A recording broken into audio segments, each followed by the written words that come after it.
Judul buku Dahsyatnya Hari Kiamat. Rujukan lengkap Hari Kiamat dan tanda-tandanya berdasarkan Al-Quran dan As-Sunnah. Karya Ibnu Katsir. Bab Huru Hara. Isyarat kenabian bahwa kebaikan dan keburukan akan saling bergantian.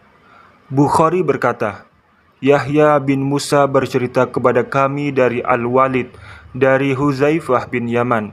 Ia berkata, orang-orang bertanya kepada Rasulullah SAW mengenai kebaikan, sedangkan aku bertanya kepada beliau mengenai keburukan karena khawatir menimpaku. Aku bertanya, wahai Rasulullah, sesungguhnya kami dulu dalam kejahiliahan dan keburukan, lalu Allah membawa kebaikan ini. Apakah setelah kebaikan itu akan ada keburukan? Beliau menjawab, ya. Aku bertanya kembali, apakah setelah keburukan itu ada kebaikan? Beliau menjawab, ya. Dan saat itu ada dakhon. Aku bertanya, apakah dakhon itu? Beliau menjawab, kaum yang mengikuti petunjuk tetapi bukan petunjukku. Sebagian mereka dikenali dan diingkari. Aku bertanya kembali, apakah setelah kebaikan ini ada keburukan? Beliau menjawab, ya, para penyeru di pintu-pintu jahanam. Siapa yang menuruti seruan mereka pada jahanam, niscaya orang itu dicampakkan ke dalamnya. Aku bertanya lagi, gambarkan mereka itu untuk kami. Beliau bersabda, mereka berasal dari golongan kita dan berbicara dengan bahasa kita. Aku bertanya kembali, apa yang engkau perintahkan kepadaku jika mendapatkannya? Beliau bersabda, menjauhlah dari semua kelompok meskipun engkau harus menggigit akar pohon sampai meninggal dunia, sementara engkau tetap dalam kondisi demikian. Hadis riwayat Bukhari dan Muslim. Selanjutnya, Bukhari meriwayatkan hadis seperti ini. Demikian juga Muslim dari Muhammad bin Musna, dari Al-Walid bin Muslim, dari Abdurrahman bin Yazid bin Jabir dengan redaksi hadis seperti itu. Islam kembali asing sebagaimana awal kedatangannya. Di dalam As-Sahih disebutkan hadis Al-A'mash dari Abu Ishaq dari Abu Al-Ahwas dari Abdullah bin Mas'ud. Ia berkata bahwa Rasulullah SAW bersabda, sesungguhnya Islam mulai dalam keadaan asing dan akan kembali asing sebagaimana semula. Karena itu, berbahagialah orang-orang asing. Seseorang bertanya, siapakah orang-orang asing itu? Beliau bersabda, orang-orang yang menyingkir dari setiap kabilah. Ibnu Majah meriwayatkan hadis ini dari Anas dan Abu Hurairah. Perpecahan umat. Ibnu Majah berkata, Abu Bakar bin Abi Syaibah bercerita kepada kami, Muhammad bin Bashar menuturkan kepada kami, Muhammad bin Amru mengisahkan kepada kami dari Abu Salamah, dari Abu Hurairah. Ia berkata bahwa Rasulullah SAW bersabda, orang-orang Yahudi terpecah menjadi 71 kelompok, dan umatku terpecah menjadi 73 kelompok. Hadis riwayat Ibnu Majah. Isyarat kenabian bahwa huru-hara akan mencerai-beraikan umat dan keselamatan ada dalam jamaah.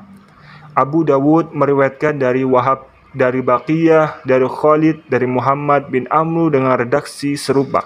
Ibnu Majah berkata, Amru bin Uthman bin Sa'id bin Katsir bin Dinar al-Hamsi menuturkan kepada kami, Iyad bin Yusuf telah bercerita kepada kami, Safwan bin Amr menuturkan kepada kami dari Rushdin bin Sa'ad dari Auf bin Malik. Ia berkata, Rasulullah SAW bersabda, kaum Yahudi terpecah menjadi 71 kelompok, satu kelompok di surga dan 70 di neraka. Kaum Nasrani terpecah menjadi 72 kelompok, satu kelompok masuk surga dan 71 masuk neraka.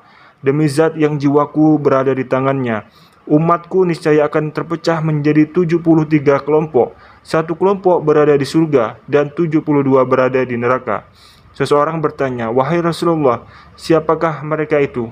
Beliau menjawab, jamaah. Hadis riwayat Ibnu Majah.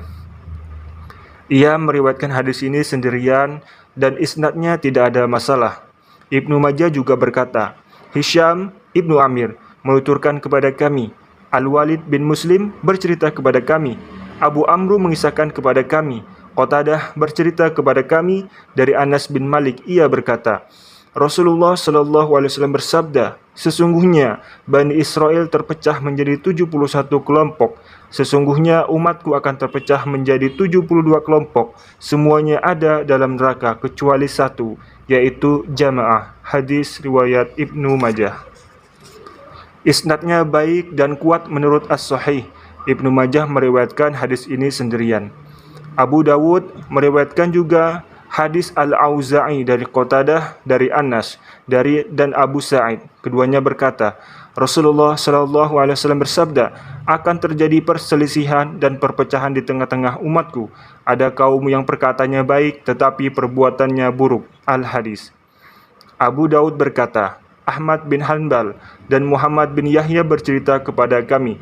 Keduanya berkata bahwa Abu Al-Mughirah menuturkan kepada kami, ketahuilah bahwa suatu saat Rasulullah SAW berdiri di tengah-tengah kami dan bersabda, ketahuilah bahwa ahli kitab sebelum kalian terpecah menjadi 72 kelompok.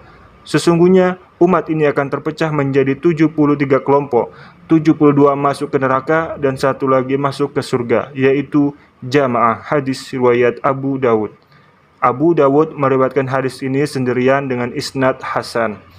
Di dalam Mustadrak Al-Hakim disebutkan bahwa para sahabat bertanya kepada Rasulullah SAW mengenai kelompok yang selamat. Siapakah mereka itu? Beliau menjawab, kelompok yang memegang ajaranku dan para sahabatku hari ini. Di dalam hadis Uzaifah sudah dikemukakan bahwa orang yang selamat dari peristiwa huru-hara adalah para pengikut jamaah dan yang senantiasa patuh kepada imam.